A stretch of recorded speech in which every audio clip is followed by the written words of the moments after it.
Hello students. तो कैसे हो आप सब? देखो, आज के जो हम इस वीडियो में पढ़ेंगे ना, वो पूरी सिलेबस की जो एनसीईआरटी है वो कवर करेंगे। एनसीईआरटी के जो मोस्ट इम्पॉर्टेंट क्वेश्चन है वो करेंगे। मतलब एक तरह से हम पूरी एनसीईआरटी रिवाइज करेंगे, जो लास्ट डे में ना हमेशा एनसीईआरटी रिवाइज करके जानी चाहिए। तो एनसीईआरटी के जो भी सिलेक्टेड क्वेश्चंस हैं जिसके अंदर आपके सारे कंसेप्ट्स मतलब क्लियर हो जाए, वो क्वेश्चंस मैं आपको इस वीडियो में सारे समझाऊंगा। तो हम चलते हैं अपने क्वेश्चन नंबर 1 पे। हमारा जो क्वेश्चन नंबर 1 है वो है प्रोबेबिलिटी का। तो पहले कुछ प्रोबेबिलिटी के क्वेश्चंस को हम डिस्कस करते हैं।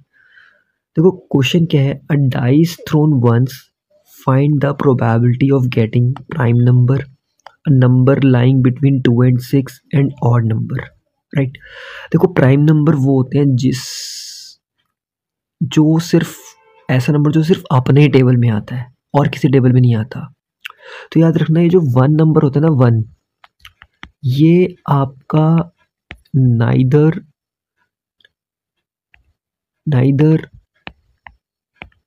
Prime number nor composite number. ना ये प्राइम नंबर होते हैं, ना ये कंपोजिट नंबर होते हैं, याद रखना। ठीक है। अब एक डाई में आपको पता है 1 से लेकर 6 तक नंबर होते हैं। तो टोटल पॉसिबल आउटकम्स कितने हो गए? 6। और 6 के अंदर प्राइम नंबर कौन से हैं? 2, 3, 5 जो सिर्फ अपने टेबल में आते हैं। टोटल प्राइम नंबर कितने हो गए? 3। और तुम्हारे पास प्राइम नंबर की जो प्रोबेबिलिटी हो गई वो हो गई 3/6 मीन्स 1/2।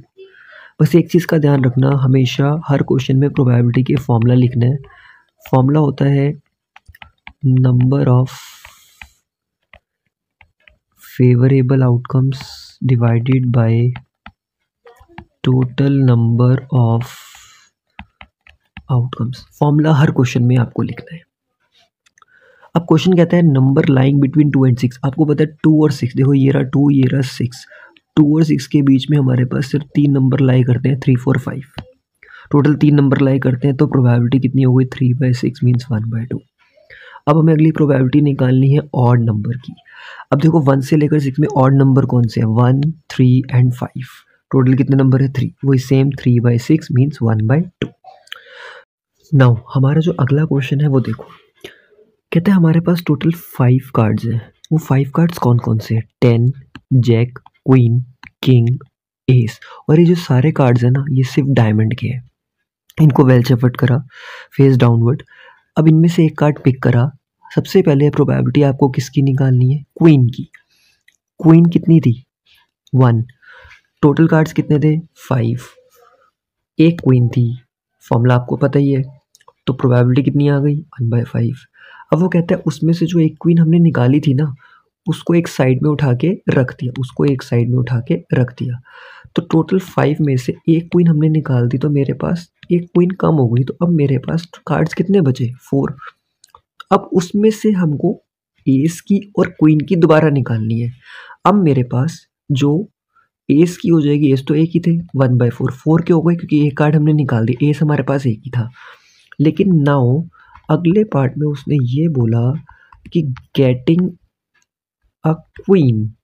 मान लो अब दोबारा मुझे क्वीन की निकालनी है। क्वीन तो पहली बार निकाल दी, क्वीन तो अब है ही नहीं। तो फेवरेबल हमारे पास 0, तो 0/4 करेंगे तो क्या आएगा? 0। तो देयरफॉर इस केस में हमारी क्वीन की जो प्रोबेबिलिटी हो गई वो कितनी हो गई? 0/4 मीन्स 0। नाउ हमारा अगला क्वेश्चन क्या है? देखो, एक बॉक्स है जिसमें 90 डिस्क है। उस बॉक्स पे 1 से लेकर 90 तक नंबर लिखे हैं। अब एक डिस्क हमने रैंडमली निकाली, हमें प्रोबेबिलिटी निकालनी है 2 digit number, perfect square number और नंबर डिविजिबल बाय 5। तो टोटल नंबर कितने हैं हमारे पास? 90। ठीक है, जिसके अंदर हमें 2 डिजिट नंबर निकालने। आप सबको पता है 2 डिजिट नंबर स्टार्ट होते हैं हमारे कहाँ से? 10 से। 10 से लेकर 90 तक सारे 2 डिजिट नंबर है। अब उस 10 से लेकर 90 तक 2 डिजिट नंबर कितने होंगे? पहले के 1 से लेकर 9 तक आप नंबर निकाल दो, जो हमारे 1 डिजिट होते हैं। तो कितने डिजिट बची? 81। 81/90 करेंगे तो कितना आएगा? 9/10। दूसरा पार्ट हमें क्या करना है? परफेक्ट स्क्वायर नंबर निकालने हैं। परफेक्ट स्क्वायर जैसे 1 का स्क्वायर 1, 2 का स्क्वायर 4, 3 का स्क्वायर 9, 4 का स्क्वायर, फिर 5 का स्क्वायर, फिर 6 का स्क्वायर, फिर 7 का स्क्वायर, फिर 8 स्क्वायर, फिर 9 स्क्वायर। अगर मैं अब 10 स्क्वायर कर दूंगा तो वो 100 हो जाएगा, 100 चला जाएगा 90 से आगे, बट हमें तो 1 से 90 के बीच में देखने हैं। तो बस हमारे पास सिर्फ यही परफेक्ट स्क्वायर नंबर हुए जो 1 से लेकर 90 के बीच में आएंगे। तो ऐसे हमारे पास 9 नंबर थे, तो 9/90 मीन्स 1/10। नाउ अगला क्वेश्चन है a number divisible by 5, number divisible by 5। अब ऐसे नंबर देखो इसके बीच में जो 5 से डिविजिबल है वो कौन कौन से हैं। 5 का टेबल देखो, 5, 10, 15, 20, 25, 30, 35, 40, पूरा जो 5 का टेबल है वहाँ। उसके बाद बचे हुए 65, 70, 75, 80, 85, 90। तो देख लो इसके बीच में कितने नंबर है। तो 18 नंबर है जो 5 से डिविजिबल होंगे। तो फेवरेबल 18 हो गए, टोटल 19। 18 बाई 90 को डिवाइड करोगे तो कितना आ जाएगा, 1/5। हमारा अगला क्वेश्चन क्या है देखो। A game consists of tossing a 1 rupee coin 3 times and noting its outcome each time. कह रहे हनीफ कब विन करेगा, जब हर बार टॉस सेम रिजल्ट देगा, मतलब या तो तीनों हेड आ जाए या तीनों टेल आ जाए, अदरवाइज वो लूज कर जाएगा। अब हमें प्रोबेबिलिटी निकालनी है Hanif will lose the game, जब वो लूज करेगा तब। अब एक चीज़ का ध्यान रखना, हमने 1 रुपी कॉइन को 3 टाइम्स टॉस किया। देखो अगर 1 रुपी कॉइन को 3 टाइम्स टॉस किया या एक कॉइन को 3 बार करा है, 3 कॉइन को एक बार करा, बात एक ही है। जब भी 3 कॉइन्स का केस आए, ठीक है, याद रखना कुछ केसेस बनाने का एक तरीका होता है। आप ऐसे लिखना, आप 4 बार हेड लिखना, ठीक है, सॉरी 4 बार हेड लिखना और फिर 4 बार टेल लिखना, फिर 2 हेड लिखना, 2 बार टेल लिखना, फिर 2 हेड 2 टेल, फिर head tail head tail head tail head tail. ऐसे हम एक तरीके से क्या कर सकते हैं, आउटकम्स बना सकते हैं 3 कॉइन्स में, क्योंकि 3 कॉइन्स में टोटल पॉसिबल आउटकम बनते हैं 8। उसने बोला था वो तभी जीतेगा जब तीनों बार रिजल्ट सेम जाएगा। देखो ये और लास्ट केस हेड और लास्ट केस आपका एक हमारे पास टेल, ये 2 केस ऐसे हैं जिसमें वो विन करेगा, अदरवाइज बाकी केस में वो क्या कर जाएगा, लूज कर जाएगा। बाकी केस में क्या कर जाएगा, लूज। इसका मतलब 2 केस में वो विन करेगा, बाकी कितने केस बचे हमारे, बाकी टोटल कितने बचे, 2 में से अगर वो लूज करेगा तो इसका मतलब हो गया, हम एक काम ऐसे कर सकते हैं, 2 मेथड है क्वेश्चन को। पहले हमने विनिंग की निकाल दी, अब लूजिंग की कैसे निकालेंगे, 1 में से माइनस कर देंगे, क्योंकि हमें एक चीज़ पता है 2 इवेंट्स की प्रोबेबिलिटी का जो सम होता है ना वो 1 होता है। अगर एक इवेंट की पता है तो दूसरे इवेंट निकाल सकते हैं, या आप डायरेक्ट निकाल देते, 6 केसेस में वो जीतेगा, 6 केसेस में वो जीतेगा, तो मतलब 2 केस में जीतेगा और 6 केस में वो हार जाएगा, बची तो 6/8 विच इज़ इक्वल टू 3/4। तो इस वे से हम क्या कर सकते हैं, क्वेश्चन को दोनों वे से कर सकते हैं। देखो हमारा जो अगला क्वेश्चन है, अ डाइस थ्रोन ट्वाइस, वो एक डाई को हमने 2 बार ट्वाइस करा। देखो एक नोट लिखा है, या तो आप एक डाई को 2 बार टॉस करो या 2 डाई को एक साथ टॉस करो, मतलब एक ही बात है, ठीक है। अब हमें प्रोबेबिलिटी किसकी निकालनी है, 5 will not come either time या 5 विल कम एटलीस्ट वंस, कम से कम एक बार आना चाहिए। देखो 2 डाई में आपको पता है टोटल आउटकम कितने होते हैं, 36, ठीक है, 2 आउटकम्स कितने 36। अब हमें इसमें देखना है कि 5 will not come either time, 5 एक भी बार नहीं आना चाहिए। तो हमें देखने ऐसे कितने केसेस है जिसमें 5 एक बार भी नहीं आ रहा। मैं आपको इसमें एक थोड़ा सा तरीका बता देता हूँ कि जब 2 डाइस का केस आए तो आउटकम्स कैसे बनाने हैं। आप क्या करो, 1 2 3 4 5 6, ऐसे आप पहले इस 1 2 3 5 6 को कुछ लिख लो, मतलब 6 टाइम्स लिख लो। ये हम इसको क्या करेंगे, 6 टाइम्स लिखेंगे। 6 टाइम्स लिखने के बाद अब हम क्या करेंगे, इन सब के साथ फर्स्ट कॉलम में देखो 1 1 1 लगा देंगे, सेकंड में ऐसे ही हम 2 2 2 कर देंगे, 2 2 2 कर देंगे, ऐसे ही हम 3 3 3 कर देंगे, ऐसे ही हम 4 4 4 कर देंगे। ये एक पैटर्न है बनाने का, 4 फिर 5 फिर 6 फिर 7 7 7 7 7 7, ओह सॉरी 7 कहाँ पे आ गया है, तो 5 होना चाहिए था। 5 5 5 5 5 4 4 5 6 6 6 6 कर दो। ओ भाई मिस्टेक हो गया। तो ऐसे हम केसेस बना देंगे, ठीक है। अब हमें ये देखना है कि 5 will not come either time. तो आप ऐसे देखो 5 कितनी बार आ रहा है भाई, टोटल आउटकम 36 है। तो आप ये वो केस देखो जिसके अंदर 5 एक भी बार नहीं आ रहा, काउंट कर लो। तो ऐसे कितने केसेस थे, देखो ऐसे कम से कम 11 केसेस हैं जिसमें 5 एक भी बार नहीं आएगा। अगर मतलब 36 में से अगर मैं बोलूँ 11 बार 5 नहीं आ रहा, इसका मतलब बाकी बचे हुए टाइम्स 5 आ रहा होगा, राइट। तो अब हमारे पास जो प्रोबेबिलिटी हो जाएगी वो कितनी हो जाएगी, फेवरेबल हो गए 11, टोटल हो गए 36, और बाकी बचे हुए कितने हो गए 5 फिल आइदर टाइम, मतलब जो आ रहा है। अब उसने बोला एटलीस्ट वंस, कम से कम एक बार तो आए, मतलब एक से ज़्यादा बार भी आ सकता है। एक बार तो आए, एक से ज़्यादा बार भी आ सकता है। तो ऐसे हमारे पास 11 केसेस हैं, इसलिए इसका आंसर क्या हो गया 11/36। देखो नाउ हमारा जो अगला क्वेश्चन है वो स्टैट्स का मॉड का क्वेश्चन है। मॉड का क्वेश्चन हम क्विकली रिवाइज करते हैं। देखो हमारे पास कुछ लाइफ टाइम्स दिए हुए हैं, ठीक है, ये हमारा 6 क्वेश्चन हो गया, और कुछ फ्रीक्वेंसी दी है और मॉडल लाइफ टाइम मतलब मॉड निकालना है। देखो हर इंटरवल के अंदर ना कुछ चीज़ें होती हैं। देखो लोअर लिमिट F1 F2, सबसे पहले ना इस क्वेश्चन में एक चीज़ याद रखना, मॉड कैसे निकालना है। आपने देखना है फ्रीक्वेंसी के अंदर जो सबसे हाईएस्ट फ्रीक्वेंसी है वो कौन सी है। इस क्वेश्चन में जो सबसे हाईएस्ट फ्रीक्वेंसी है ना वो हमारे पास 61 है। तो जो भी हमारे पास हाईएस्ट फ्रीक्वेंसी है ना उसको उसके कॉरस्पॉन्डिंग इंटरवल के साथ मार्क कर लो।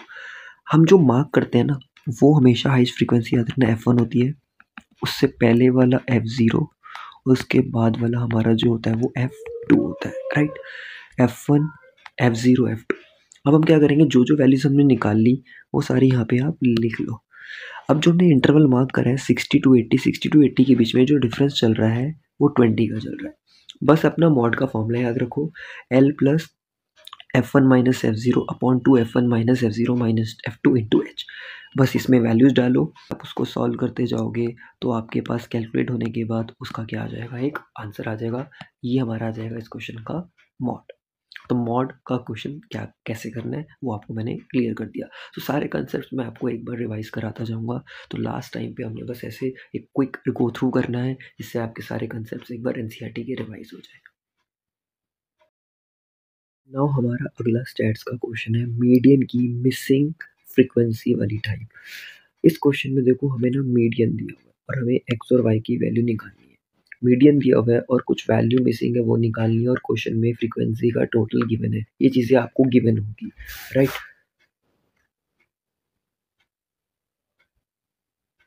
अब देखो हमें करना क्या, अब देखो अब हमें क्वेश्चन में करना क्या है। हमें सबसे पहले मीडियन का रूल है, क्या करना है, सबसे पहले हम क्या निकालते हैं CF, राइट।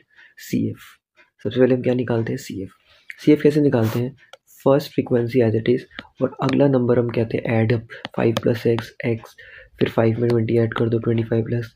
तो हम अगली फ्रीक्वेंसी क्या करते जाते हैं, देखो ध्यान से ऐड करते चले जाते हैं।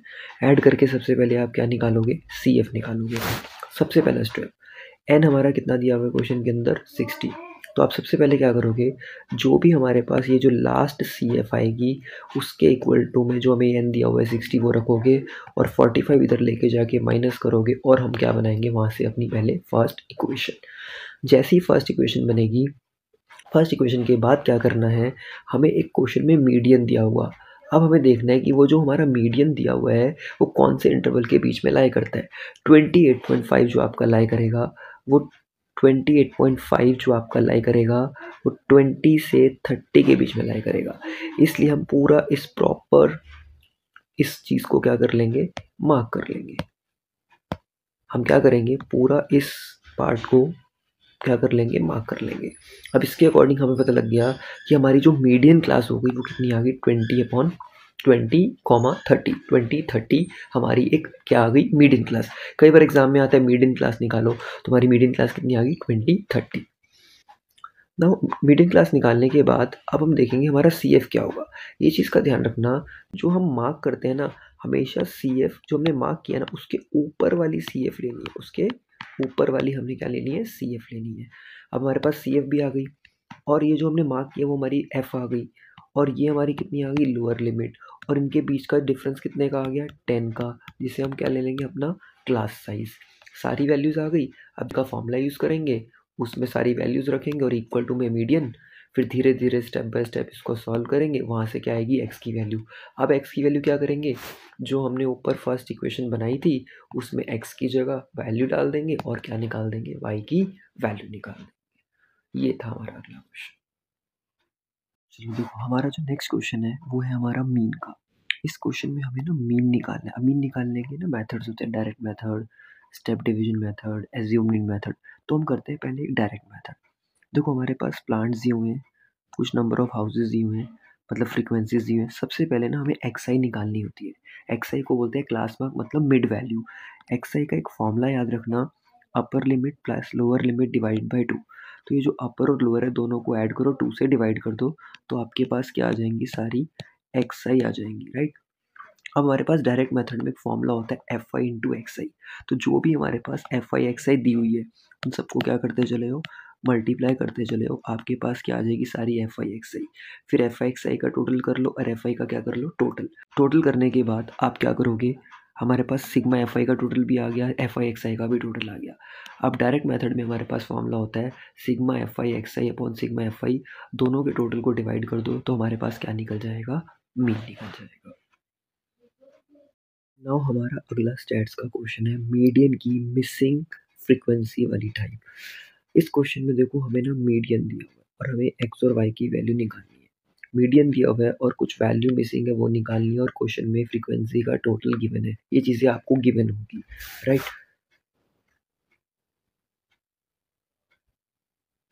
अब देखो हमें करना क्या, अब हमें क्वेश्चन में करना क्या है। हमें सबसे पहले मीडियन का रूल है, क्या करना है, सबसे पहले हम क्या निकालते हैं, C F, right. C F, सबसे पहले हम क्या निकालते हैं, सी एफ। सी एफ कैसे निकालते हैं, first frequency as it is और अगला नंबर हम कहते हैं add up, 5 plus X X, फिर 5 में 20 ऐड कर दो, 25 प्लस। तो हम अगली फ्रीक्वेंसी क्या करते जाते हैं, देखो ध्यान से, ऐड करते चले जाते हैं।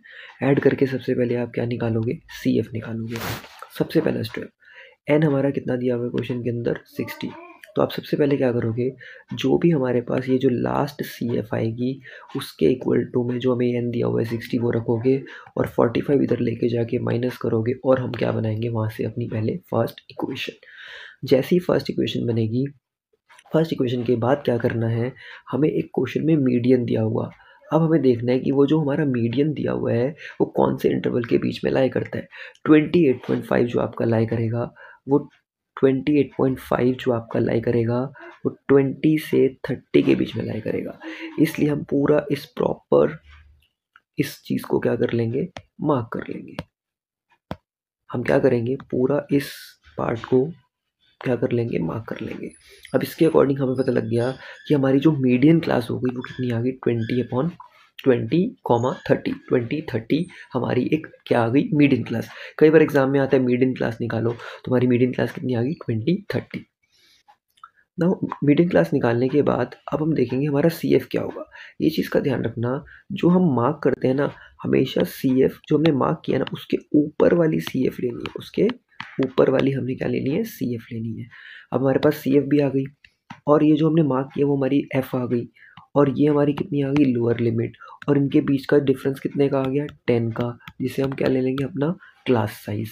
सारी वैल्यूज़ आ गई। अब जब सारी वैल्यूज़ आ गई तो जब सारी वैल्यूज़ आ गई तो मीडियन का फॉर्मूला यूज़ करेंगे, उसमें सारी वैल्यूज़ रखेंगे और इक्वल टू में मीडियन, फिर धीरे धीरे स्टेप बाय स्टेप इसको सॉल्व करेंगे। वहाँ से क्या आएगी, एक्स की वैल्यू।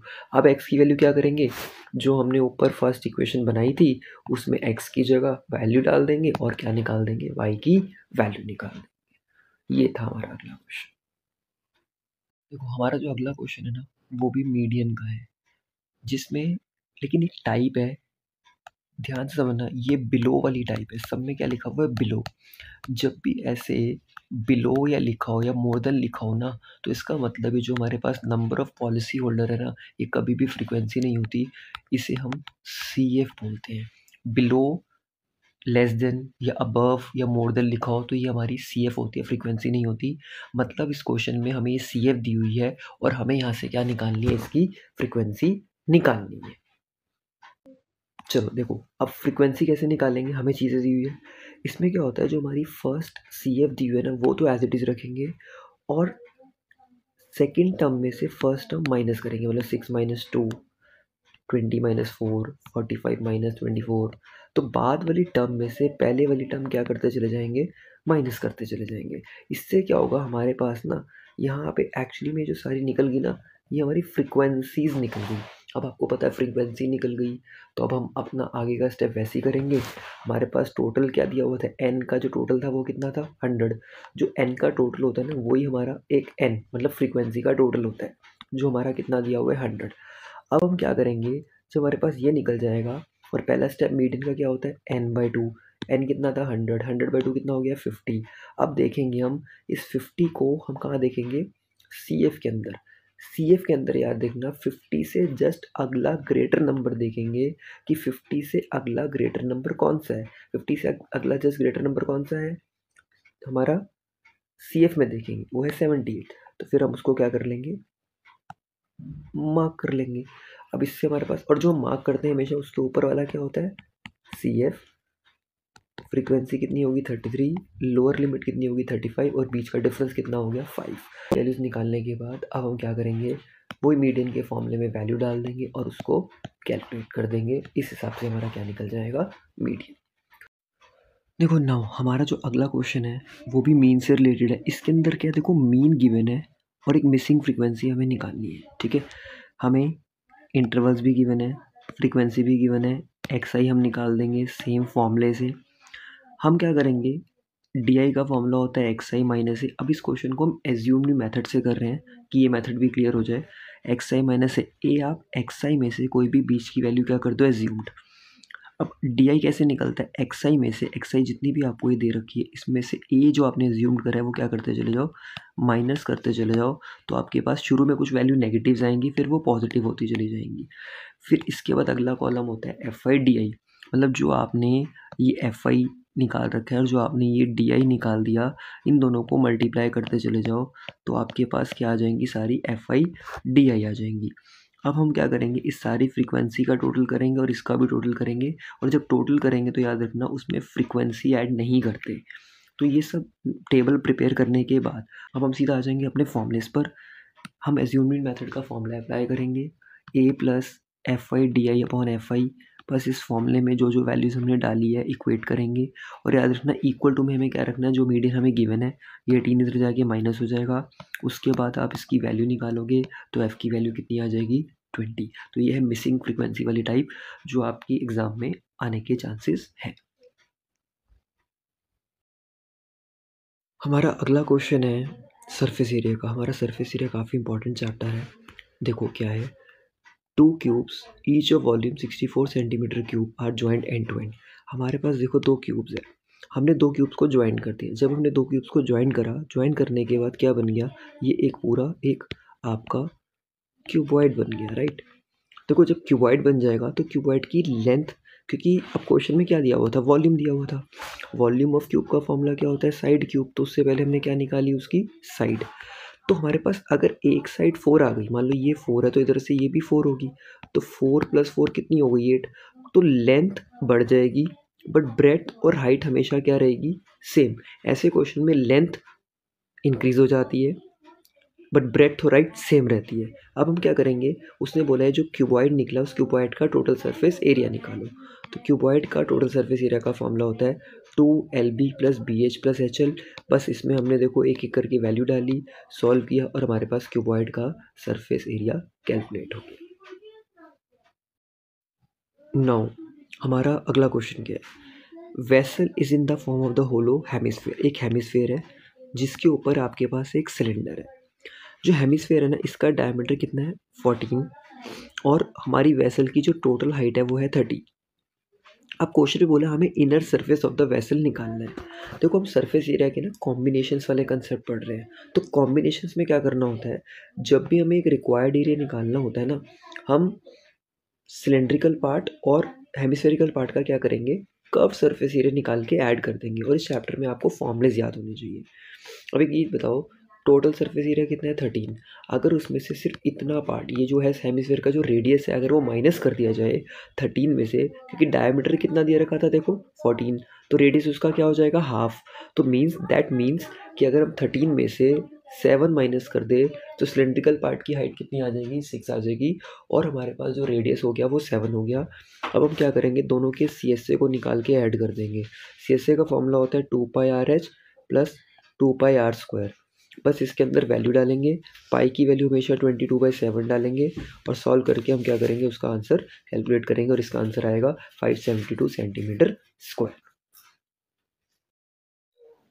देखो हमारा जो अगला क्वेश्चन है ना, वो क्या है, कहते हैं क्यूबिकल ब्लॉक है। नीचे देखो एक क्यूबिकल ब्लॉक है, सरमाउंटेड बाय हेमिस्फेयर, मतलब इसके ऊपर एक हेमिस्फेयर है।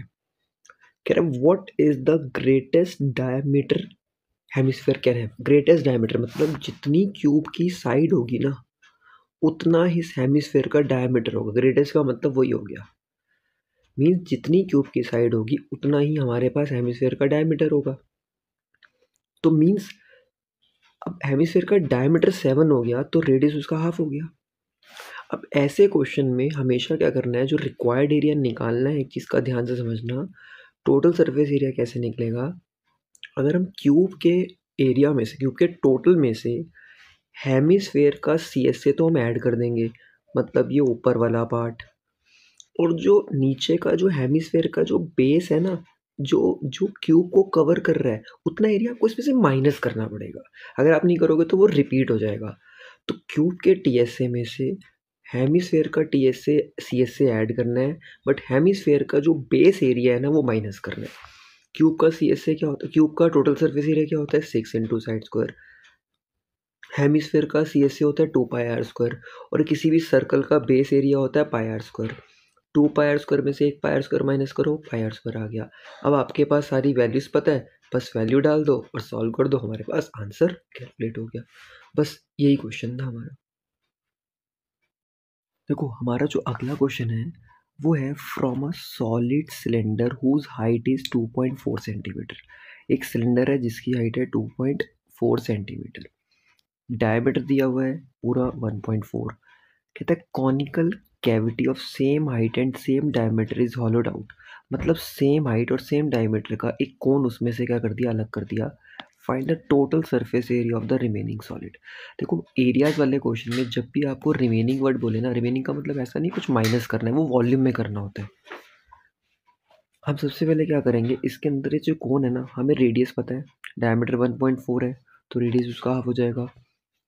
और जब रेडियस पता है तो हम पहले स्लांटेड वाले फॉर्मूले से क्या निकालेंगे, स्लांटेड निकालेंगे।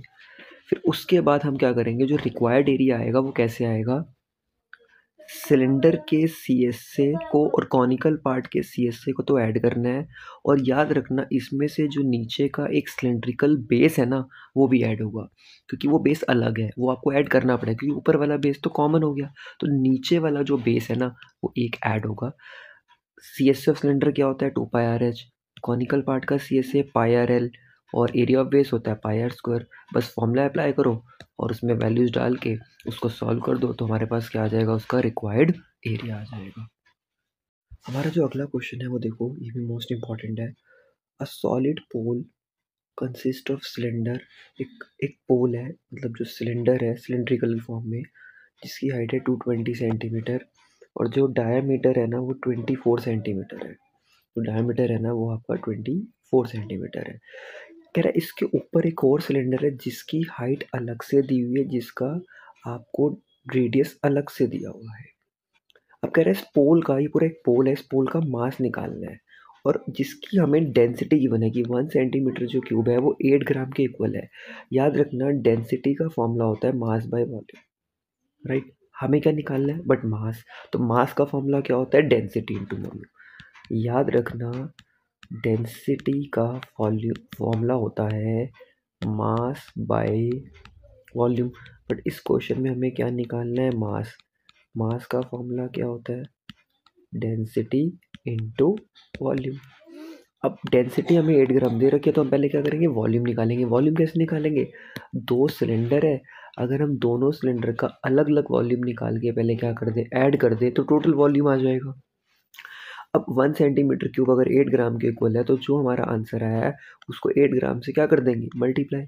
सबसे इंपॉर्टेंट पॉइंट, मास हमेशा केजी में रखना होता है, उसको 1000 से जब हम डिवाइड करेंगे तो हमारा वो ग्राम वाला जो हमारा जो मास है वो केजी में कन्वर्ट हो जाएगा। देखो हमारा जो अगला क्वेश्चन है ना, वो हमारा एरिया रिलेटेड टू सर्कल का है। क्वेश्चन क्या है, find the area of the quadrant of a circle whose circumference is 22 centimetre. तो क्वाड्रेंट का मतलब होता है बेसिकली 1/4। अब मान लिया हमारे पास एक सर्कल है जिसका रेडियस आर है और सर्कमफ्रेंस दे रखा है 22। हमें पता है भी सर्कमफ्रेंस का जो फॉर्मूला होता है ना वो 2πr होता है। यहाँ से हम क्या करेंगे, पहले हम आर की वैल्यू निकालेंगे। अब इसके अंदर अगर हम पाई की वैल्यू डाल दें 22/7 और ये हमारा रेसिप्रोकल हो जाएगा, तो 11 into 7/22 which is 11 2 which is equal to 7/2। तो हमारा जो रेडियस आ गया वो 7/2 आ गया। अब हमें एरिया निकालना है। देखो एक सर्कल होता है आपका 360 का, क्वाड्रेंट मतलब उसका 1/4, उसका 1/4 होता है 90 डिग्री। तो मीन्स हमारा जो एंगल आ गया वो 90 डिग्री आ गया। तो एरिया ऑफ सेक्टर का फॉर्मूला होता है θ/360 इंटू πr²। तो एरिया थीटा कितना हो गया 90 अपॉन 360, पाई की वैल्यू वही सेम 22/7, रेडियस कितना था 7/2 इंटू 7/2। 7 7 कट गया, 2 1 ज़ा 2 11, 0 9 1 ज़ा 9 4 ज़ा, देन उसके बाद आपके पास आ गया 77/8 सेंटीमीटर स्क्वायर। तो ये हमारा क्या आ गया, इस सेक्टर का एरिया आ गया। तो ये था हमारा क्वेश्चन। तो सर्कमफ्रेंस से रेडियस निकाल दो और फिर एरिया ऑफ सेक्टर का फॉर्मूला यूज़ करके एरिया निकाल दो, और जो क्वाड्रेंट बोले, क्वाड्रेंट मतलब 1/4, तो 360 का 1/4 90 डिग्री, तो उससे आप एंगल निकाल दो बस। नाउ हमारा अगला क्वेश्चन देखो क्या है, length of the minute hand of a clock is 14 centimetre, find the area swept by the minute hand in 5 minute. देखो 1 आवर मतलब 60 मिनट, एक घंटे में वो कितना रोटेट करता है, 360 डिग्री रोटेट करती है। तो अगर एक घंटे में वो इतना रोटेट करती है तो 5 मिनट में वो मिनट हैंड कितना रोटेट करेगी, 30 डिग्री। आप एक और सिंपल तरीके से समझ सकते हो, याद रख सकते हो कि जो ये मिनट हैंड है ना, वो याद रखना एक मिनट में ना 6 डिग्री का एंगल बनाती है, 6 डिग्री का, ये चीज़ याद रख लो। तो अगर एक मिनट में 6 डिग्री का एंगल बनाती है तो 5 मिनट में 6 डिग्री को आप 5 से मल्टीप्लाई कर दो, तब भी आपका कितना आएगा, 30 आएगा। तो अब हमें एरिया ऑफ सेक्टर निकालना है, जिसके अंदर हम ये सारी वैल्यूज़ डालेंगे और उसको कैलकुलेट करेंगे, तो हमारे पास क्या आ जाएगा, उसका एरिया। बस इस पॉइंट को ध्यान से समझ लो, इससे आपके पास ना एंगल निकल जाएगा। और मिनट हैंड क्लॉक की जो ये लेंथ दे रखी है, यहाँ पे लेंथ का मतलब है रेडियस। बस वैल्यू डालो और सॉल्व कर दो।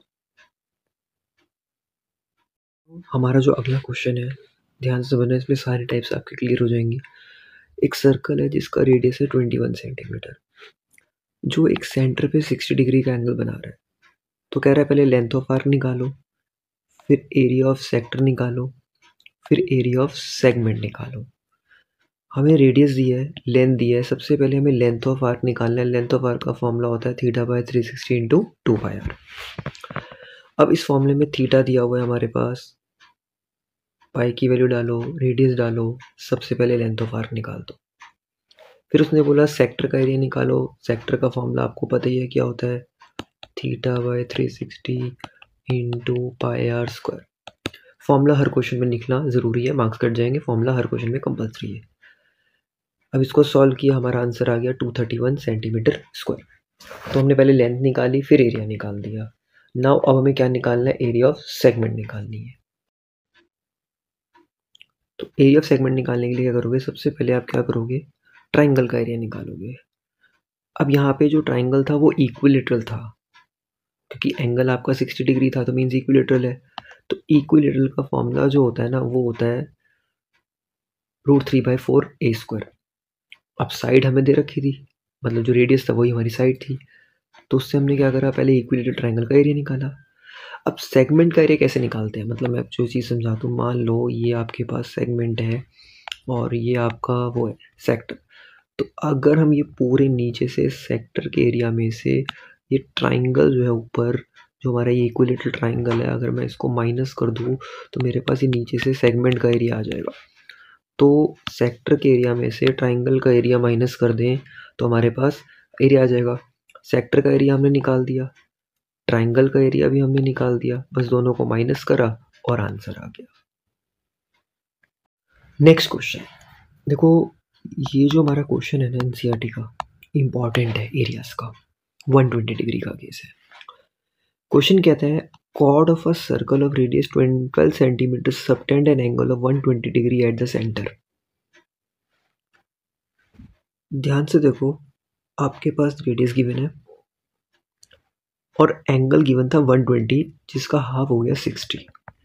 ठीक है, ये हमारा पूरा हो गया बीच में एक ट्राइंगल। अब हमें area of the corresponding segment निकालनी है, मतलब ये जो मेरे पास नीचे सेगमेंट है ना, मुझे सेगमेंट का एरिया निकालना है। देखो एक चीज़ हमेशा याद रखना, अगर आपके पास एंगल 60 डिग्री है तो आपने क्या करना है, इक्विलेटरल ट्राइंगल लेना है और एरिया ऑफ ट्राइंगल का फॉर्मूला यूज़ कर देना है। अगर सेंटर एंगल 90 डिग्री है तो area of triangle half into base into height करके ट्राइंगल का एरिया निकाल देना है। लेकिन जब 120 डिग्री का केस आता है ना, तो इसमें थोड़ा सा ना हमें ट्राइंगल का एरिया निकालने के लिए ना उसकी पहले साइड्स को निकालना पड़ता है। कैसे, हमने एक परपेंडिकुलर ड्रॉ करा इसके अंदर, वो था OV।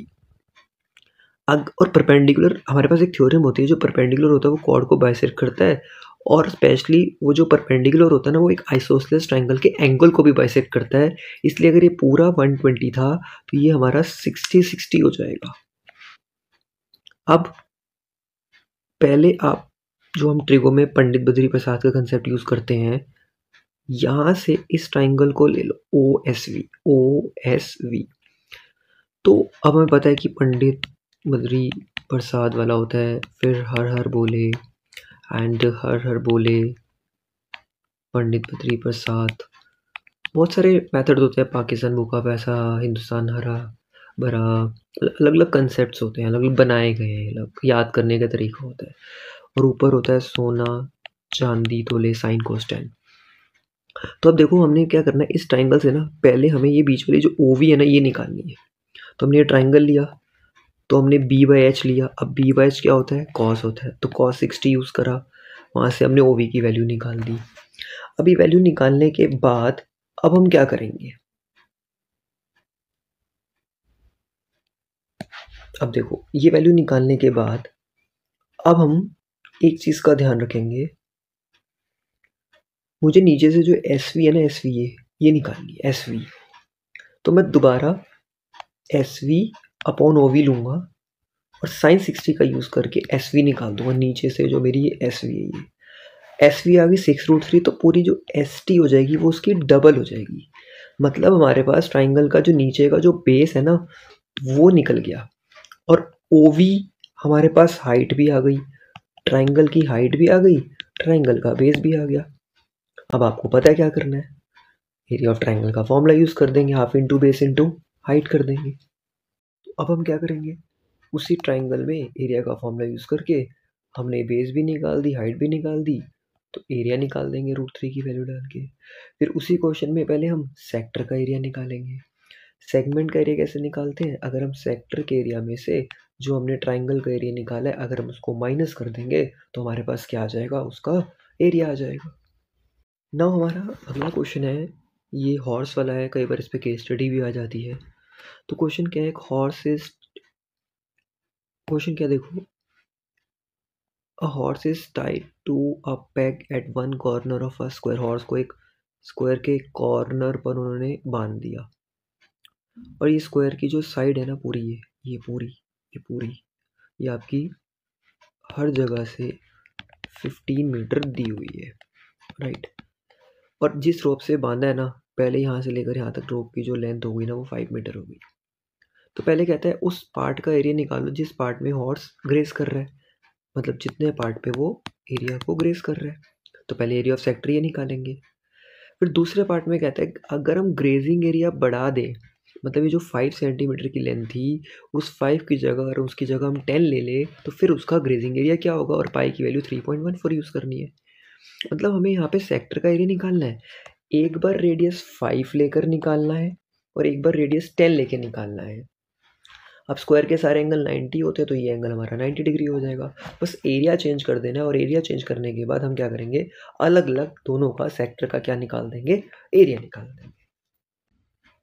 अब नाउ देखो हमने एरिया कैसे निकाला। पहले हमने 5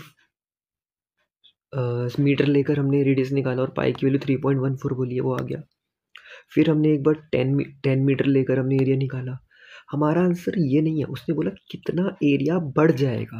भाई जितना एरिया पहले आया और जितना एरिया बाद में आया अगर हम माइनस कर दें तो कितना दोनों के बीच में डिफरेंस आ जाएगा वो पता लग जाएगा कि कितना ग्रेजिंग एरिया हमारा इंक्रीज हुआ। बच्चे ना यहाँ तक निकाल के छोड़ देते हैं, माइनस नहीं करते, तो माइनस भी करना है क्योंकि उसने बोला इंक्रीज कितना हो, उसके बीच में डिफरेंस कितना आएगा, तो हमें माइनस भी करना है। इस चीज़ का ध्यान रखना है इस क्वेश्चन के अंदर।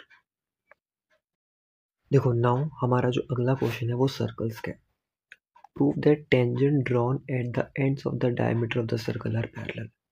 हमें क्या दिया है कि हमारे पास सपोज एक डायमीटर है, उस डायमीटर के एंड पॉइंट से जो हमारी ये जो दो पैरेलल लाइन जा रही है, ये जो पैरेलल लाइन जा रही है मतलब जो दो टेंजेंट जा रही है, इन दोनों को पैरेलल करना है।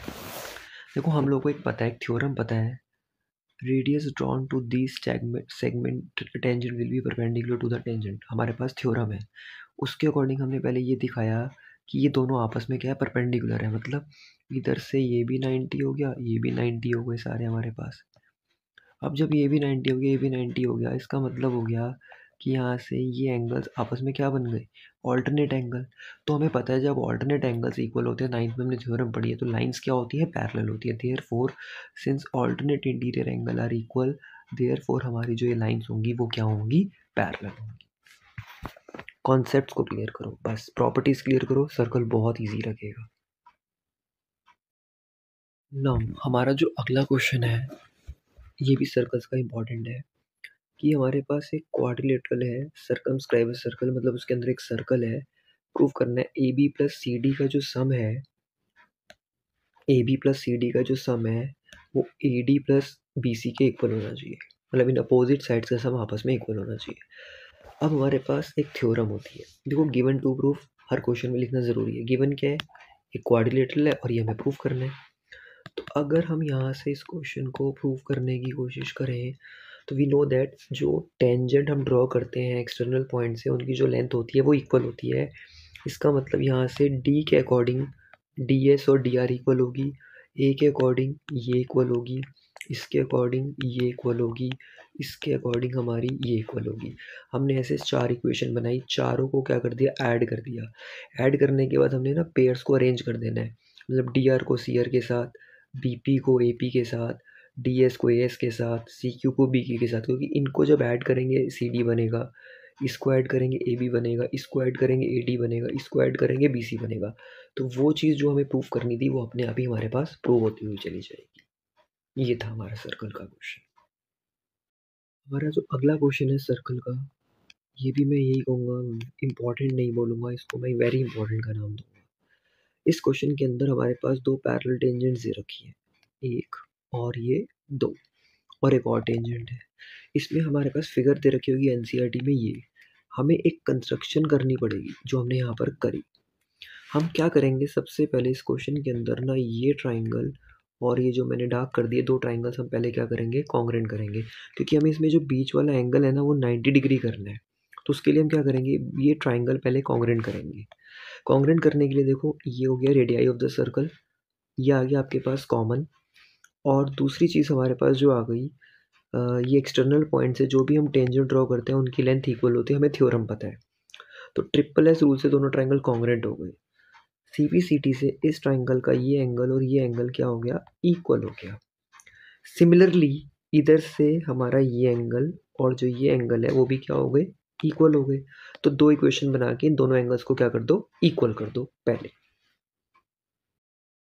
अब देखो इक्वल करने के बाद हमें पता है since PQ is a diameter, देखो ध्यान से समझना, अब करने के बाद कॉन्ग्रुएंसी करने के बाद since PQ is a diameter, अब ये पूरा एक डायमीटर है तो एक स्ट्रेट लाइन पे सारे एंगल का सम 180 होता है। तो मतलब हम ये करते हैं, एक सेकंड में आपको कलर चेंज करके दिखाता हूँ। ये एंगल, ये एंगल, ये एंगल और ये एंगल, ये चारों एंगल का सम 360 हो जाएगा, 180 हो जाएगा। ये चारों एंगल का जो सम है वो कितना हो जाएगा, 180। अब हमने ऊपर ना एंगल्स को इक्वल कर रखा है तो उन एंगल्स को ना रिप्लेस कर देंगे, जिससे 2 कॉमन आ जाएगा, वो 2 इधर जाके 180 से डिवाइड होगा, 90 आ जाएगा और इन दोनों एंगल का सम कितना होगा, 90 डिग्री। तो क्वेश्चन प्रूव हो गया। इंपॉर्टेंट क्वेश्चन है, अच्छे से करना और ऐसे ही आपको स्टेटमेंट्स और प्रेजेंटेशन लिख कर आनी है। नाउ हमारा जो अगला इंपॉर्टेंट क्वेश्चन है सर्कल का वो ये है, prove that parallelogram circumscribing a circle is a rhombus. देखो वैसे तो एनसीईआरटी के सारे क्वेश्चन इंपॉर्टेंट है, बट ये होता है ना, इन कुछ सिलेक्टेड क्वेश्चन है जो मैं आपको रिवाइज करवा रहा हूँ। तो क्वेश्चन कहता है एक पैरेललोग्राम है जिसके अंदर एक सर्कल है, हमें इस पैरेललोग्राम को रोम्बस प्रूव करना है। रोम्बस की सारी साइड्स इक्वल होती है। तो गिवन टू प्रूव लिखने के बाद जब पता है कि पहले ये ABCD एक पैरेललोग्राम है तो मीन्स इसकी जो अपोजिट साइड्स होंगी वो इक्वल होंगी। तो ये हमारी इक्वेशन 1 और 2 बन गई। अब हमारे पास एक थ्योरम होती है सेम, उस थ्योरम को आप लिख सकते हो, since tangent drawn from an external point are equal in length, therefore वही सेम जैसे हमने क्वेश्चन नंबर 8 करा था, डी के अकॉर्डिंग ये टेंजेंट हो गई, सी के अकॉर्डिंग ये इक्वल हो गई, बी के अकॉर्डिंग ये इक्वल हो गई, ए के अकॉर्डिंग ये इक्वल हो गई। तो चारों क्वेश्चंस को पहले ऐड कर दो, ऐड करने के बाद जो हमारे 8th क्वेश्चन में आया था वही हमारा सेम प्रूव हो गया कि अपोजिट साइड का सम। यहाँ तक आपने क्वेश्चन नंबर पूरा 8 तक करना है। अब हमने ऊपर ना इक्वल कर रखा है, ABCD के इक्वल है, BCAD के इक्वल है, तो उसमें ना हम रिप्लेस कर देंगे जिससे कि ये ट्वाइस हो जाएगा और 2 और 2 कट जाएगा, AB is equal to BC आ गया। हमने मतलब हमारी जो एडजेसेंट साइड है ना, एडजेसेंट मतलब साथ वाली जो साइड होती है उसको इक्वल कर दिया, अपोजिट साइड हमने इक्वल कर रखा है। तो फ्रॉम 1 2 और ये 3 है, इन तीनों से प्रूव होता है कि सारी साइड इक्वल हो जाएगी, जिसकी सारी साइड इक्वल होती है उसे हम रोम्बस बोलते हैं। बस यही तो क्वेश्चन था हमारा। अगला क्वेश्चन क्या है, देखो एक ट्री है जो स्टॉर्म की वजह से ब्रेक हो गया और जो ब्रोकन पार्ट है ना वो नीचे गिर गया। देखो मान लो ये ट्री था पूरा, ठीक है, तो ऊपर से जो ये पार्ट है ना ये नीचे गिरा और ये गिरा हुआ पार्ट ये नीचे गिर गया। कह रहे नीचे गिरते ही ना, नीचे यहाँ पे गिरते ही ना उसने 30 डिग्री का एंगल बना दिया। अब कह रहे हैं और ये जो ट्री है ना जो ग्राउंड को टच कर रहा है, वो ट्री उस ग्राउंड से, उस पॉइंट से 8 मीटर के डिस्टेंस पर प्लेस्ड है। कह रहे हैं जो पूरी हाइट है ना, टोटल हाइट जो है ना वो ट्री की निकालो। देखो टोटल हाइट क्या है, अगर हम ये जो हाइपोटेन्यूज है ये निकाल दें और ये वाला पार्ट निकाल दे और इन दोनों को अगर हम ऐड कर दे तो टोटल हाइट आ जाएगी ट्री की। तो हम क्या करेंगे, एक ट्राइंगल लेंगे जो हमने लिया है ABC, हमने जो ट्राइंगल लिया अपना ABC, इसके अंदर हम क्या लेंगे, BC अपॉन AC, नीचे से मतलब ऊपर से BC ले लो, ये BC ले लो हाइट और नीचे से ये ले लो AC। tan 30 यूज़ करके आप क्या निकालोगे, AC अपॉन AB, यहाँ से आप BC की वैल्यू निकालोगे, दे रखी है। अब एक बार इसी में cos 30 यूज़ करके मतलब कि AC अपॉन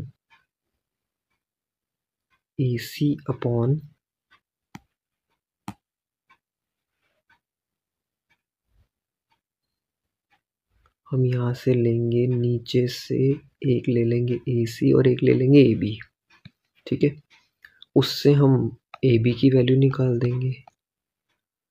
अब ट्री की हाइट कैसे निकलेगी? ये जो हमने ए बी निकाला और जो हमने बी सी निकाला, दोनों को ऐड कर देंगे। यहाँ पे याद रखना, जब भी रूट में आ जाए ना, तो ये रैशनलाइज करना ज़रूरी होता है। तो ये 24 root three into root three three, ये कट गया तो आपके पास ये रूट 3 आंसर आ गया। तो ऐड करने के बाद जो हमारी finally total height of the tree आ जाएगी, वो कितनी आ जाएगी? 8√3 मीटर। बस ट्राइंगल ध्यान से लिखो, कौन सा लेना है, साइड्स ले लो और अपना वैल्यूज़ को याद रखो, tan 30 ट्रिग्नोमेट्रिक जो वैल्यूज़ होती हैं उनको याद रखो, क्वेश्चन ईजिली होते जाएंगे। इसी क्वेश्चंस को केस स्टडी में बना देना है। देखो हमारा जो अगला क्वेश्चन है ना, वो है एक टीवी टावर है, stands vertically on a bank of canal. एक ये टीवी टावर है, तो एक बैंक ऑफ कैनाल के ऊपर स्टैंड कर रहा है।